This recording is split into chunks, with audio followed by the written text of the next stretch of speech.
المتحف المصري الكبير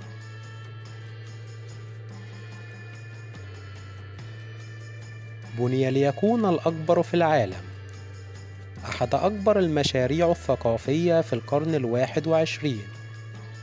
تجاوزت تكلفته الإجمالية $1,000,000,000. حقائق وأرقام عن المتحف المصري الكبير.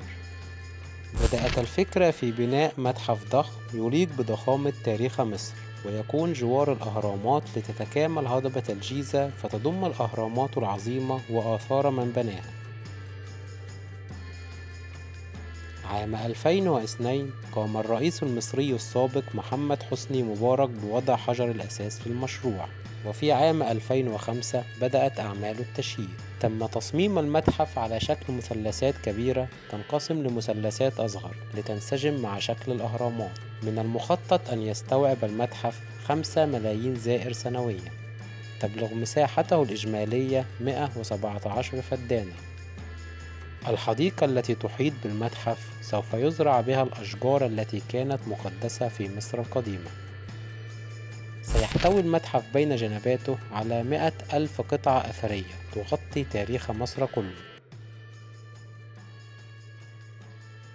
سيضم المتحف لأول مرة المجموعة الكاملة لآثار الملك توت عنخ آمون، والتي يصل عددها إلى 5500 قطعة أثرية. معمل الترميم الأكبر في العالم، تبلغ مساحته 32 ألف متر، ويضم 9 معامل ترميم متنوعة في التخصص، منها لترميم الآثار الخشبية، وأخرى للخزفية، وآخر للعضوية وغيرها. بالإضافة لبهو المتحف الذي سيحتوي على تماثيل ضخمة مثل تمثال رمسيس الثاني، والدرج العظيم الذي سيضم 87 تمثالا ملكيا. وسوف يتم ربط المتحف بالأهرامات عن طريق ممشى سياحي. مبنى المتحف سيحتوي على مكتبة متخصصة في علم المصريات، ومركزا للمؤتمرات، ومركزا لبيع الهدايا التذكارية التي تعبر عن الهوية المصرية.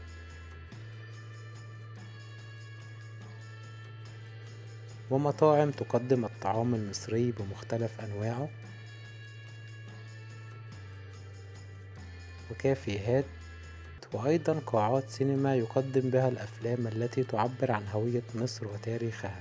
عام 2021 سيكون موعدنا مع افتتاح هذا الصرح الكبير في حفل عالمي يتم التجهيز له من الآن. في نهاية الفيديو أود توجيه الشكر لكل من شارك في هذا الصرح العظيم من عمال ومهندسين وكل المصريين.